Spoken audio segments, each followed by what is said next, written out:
Oi, gente, tudo bem? Meu nome é Flávia, eu falo aqui do Rio de Janeiro, Brasil. Hoje eu estou participando do concurso cultural GoTube, um concurso do Gate Rio, e a ideia é fazer resenha de um livro e promover os booktubers e também a literatura contemporânea alemã. Então a minha dica de hoje é Momo e O Senhor do Tempo. Antes de falar sobre o livro, eu vou falar um pouquinho sobre o autor, Michael Andreas Helmut Ende. Ele nasceu em 1929, filho do pintor surrealista Edgar Ende. Tenho aqui um exemplo do trabalho dele para vocês. Ele foi banido pelos nazistas e Michael, com 16 anos, precisou desertar para não ter que servir na guerra. E quando ele retornou após a guerra, ele se tornou ator, depois crítico e só então autor de livros infantis, juvenis e para adultos. Ele ficou conhecido aqui no Brasil pelo livro A História Sem Fim, porque foi feito um filme sobre o livro, um filme americano. E eu conheci também, eu li A História Sem Fim. E vou falar também, além da resenha do livro, vou falar um pouco dos conceitos que aparecem no livro, como a gente poderia utilizar, por exemplo, um professor numa escola. Esse livro é muito alegórico, né? Ele tem um simbolismo e fala de algumas críticas do autor, né? Ao capitalismo, principalmente, ao individualismo. E para isso ele utiliza uma metáfora, que é o tempo. Então, Momo, né, ou a Manu a menina que sabia ouvir, né, que também tem algumas traduções com esse nome. Ela é uma órfã, vive num lugar, numas ruínas, né, de um anfiteatro que você não sabe exatamente onde ficam, num tempo que você também não consegue precisar, mas é contemporâneo.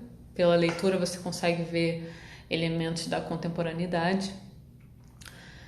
E ela é órfã, vive nesse local, é achada pelos vizinhos. Eles não sabem o que fazer com a menina, porque não podem levar para casa de só um deles. Ela também não quer ir para o orfanato.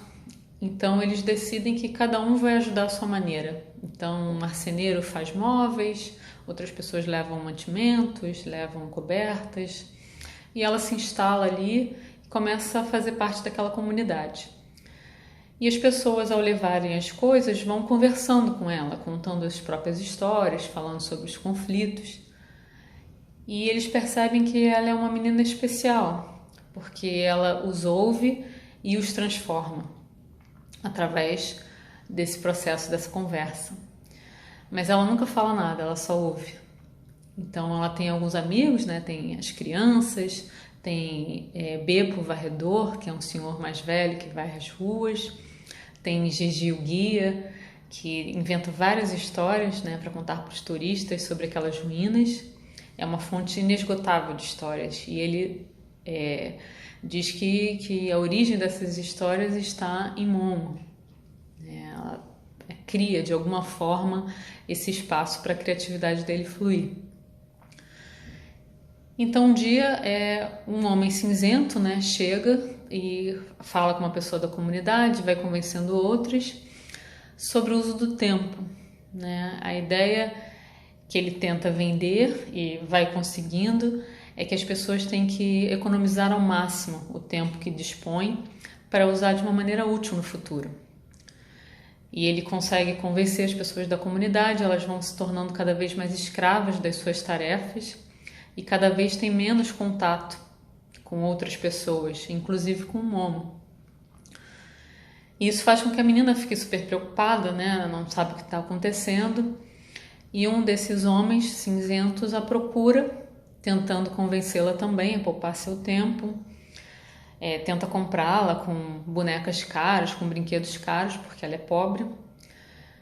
Só que ele não consegue resistir ao magnetismo da menina e acaba contando sobre os planos deles. Então ela fica desesperada, não sabe como combatê-los. Eles fazem uma reunião, mas eles não têm elementos para combater aquilo que eles não conhecem. Então ela é ajudada por uma tartaruga, né, a Cassiopeia. E é interessante porque a Cassiopeia tem que levá-la rapidamente para o Senhor do Tempo, né, o Senhor das Horas, que é o Senhor Minutos e Segundos. Mas é uma tartaruga, né? Então é legal essas alegorias, né? Quanto mais devagar você caminha, mais rápido você consegue chegar na sua solução. E lá ela tem que decifrar um enigma, né? Na casa do Senhor das Horas, consegue decifrar. O enigma tem a ver com o tempo.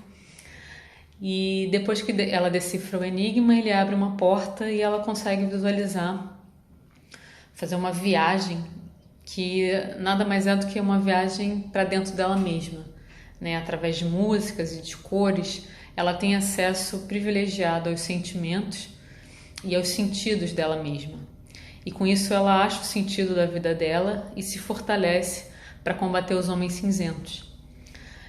E eu não vou contar para vocês como que ela faz isso, mas é bem interessante, porque o livro é basicamente uma crítica, né, ao capitalismo, ao individualismo, a maneira como as pessoas usam o tempo às vezes como uma mercadoria, né?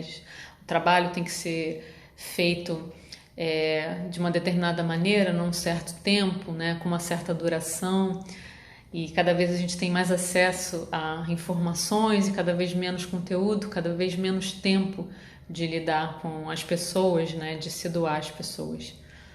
Então, é uma história interessante para se pensar isso e pode ser facilmente utilizada com crianças em discussões não só acerca do tempo, mas acerca do que é ser produtivo na nossa sociedade, né? Será que a gente precisa dispor desse tempo como uma mercadoria ou isso nos aliena? Então, é bem interessante essa discussão. A própria Momo, por exemplo, ela conversa com todos os moradores, ela recebe os moradores, mas ela tem espaço para brincar com outras crianças, ela tem espaço de contemplação, então ela consegue viver o próprio tempo, né? Dispor do próprio tempo, lidar com a experiência de uma maneira que não é um fardo, né? As horas não passam como um fardo, como em alguns momentos acaba acontecendo quando a gente tem que ser produtivo o tempo todo. Então, essa é a dica de hoje para vocês. Obrigado por ouvirem.